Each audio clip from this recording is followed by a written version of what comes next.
ஆண்டவராகிய இயேசு கிறிஸ்துவின் இனிய நாமத்திற்கு மகிமை உண்டாவதாக. இன்று நாம் தியானிக்கக்கூடிய தேவ வார்த்தையானது எரேமியா 1:8.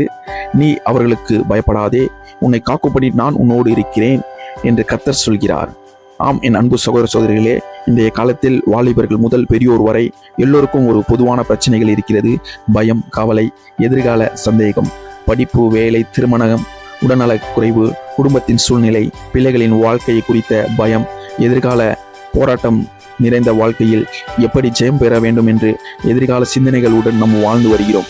அநேகர் தொழில்களை தொடங்குகிறோம், அது பாதியில் நிற்கிறது. நாம் நினைத்த காரியங்களை ஒரு தொடக்க முடியாதபடி அநேக எதிர்ப்புகள், அநேக தடங்கல்கள் வருகிறது. அந்த நேரத்திலும் தேவன் சொல்கிற ஒரு வார்த்தை, பயப்படாதே, நான் உன்னோடு இருக்கிறேன். எரேமியாவுக்கு அழைப்பு வந்தபோது அவன் பயந்தான். அப்பொழுது தேவன் சொன்ன வார்த்தை, நான் உன்னோடு இருக்கிறேன். இது எரேமியாவுக்கு மட்டுமல்ல, இன்றைக்கு நமக்கும் இந்த வார்த்தையானது தேவன் சொல்கிறார், பயப்படாதே, நான் உன்னோடு இருக்கிறேன்.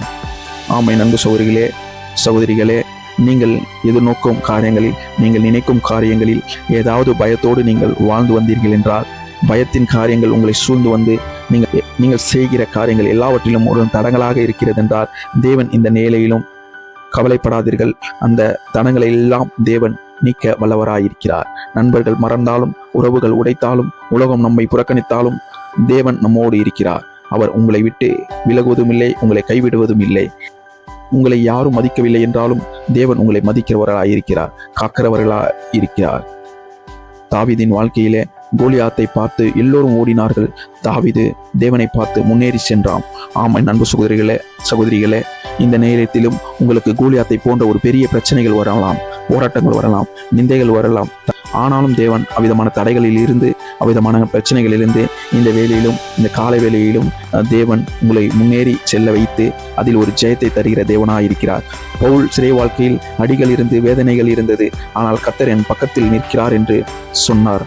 ஆம், என் அன்பு சகோதரர்களே, சிறை போன்ற உங்கள் வாழ்க்கையில் வேதனைகள் இருக்கலாம், உடல் பலவீனங்கள் இருக்கலாம், அநேக மன கசப்புகள் இருக்கலாம். நீங்கள் சிறை போன்ற ஒரு வாழ்க்கையை வாழ்ந்து கொண்டிருக்கலாம்.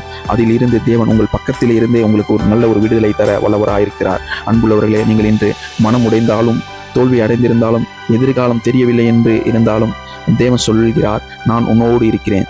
தேவன் நமக்கு அடைக்கலமும் பலனும், ஆபத்து காலத்தில் அனுகூலமான துணையும் இருந்து நம்மை விடுவிக்க தேவன் வல்லவராயிருக்கிறார். இந்த வேளையிலும் நீங்கள் கண்களை மூடி, கர்த்தாவே, நான் தனியாக இல்லை, நீர் என்னோடு இருக்கிறீர் என்று நீங்கள் ஒரு விசுவாசத்துடன் நீங்கள் சொல்வீர்கள் என்றால், இந்த நாளில் ஏற்படும் எல்லா பிரச்சனைகளிலும், உங்கள் வாழ்க்கையில் ஏற்படுகிற எல்லா பிரச்சனைகளும் தேவன் தீர்க்க வல்லவராயிருக்கிறார். இனி உங்களுக்கு பயம் இல்லை, நம்பிக்கை உண்டு, ஜெயம் நிச்சயம். பயப்படாதே, உன்னை காக்கும்படி நான் உன்னோடு இருக்கிறேன் தேவன் சொல்கிறார். ஆம், என் அன்பு சகோதரிகளே, இந்த நாளிலும் இந்த வேளையிலும் உங்களோடு கர்த்தர் இருக்கிறார். நீங்கள் செய்யும் காரியங்கள் தடையின்றி தேவன் செய்ய வல்லவராயிருக்கிறார். உங்கள் வியாதியிலிருந்து தேவன் ஒரு சுகத்தை தர வல்லவராயிருக்கிறார். எந்த கவலைகள் இருந்தாலும் தேவனிடத்தில் ஒரு விசை வைத்து நீங்கள் ஜெபிக்கும் போது உங்கள் வாழ்க்கை மாறும், உங்களுக்கு ஒரு விடுதலை வரும். பயப்படாமல் நீங்கள் முன்னேறி சென்று காரியங்களை ஜெயத்துடனே இந்த நாளிலும் முடிக்க தேவன் உங்களுக்கு அனுக்கிரகம் செய்வாராக. கர்த்தர் தாமே உங்களையும், உங்கள் குடும்பத்தையும், உங்கள் பலத்தையும், ஆரோக்கியத்தையும் ஆசீர்வதித்து அனுப்புவாராக. God bless you.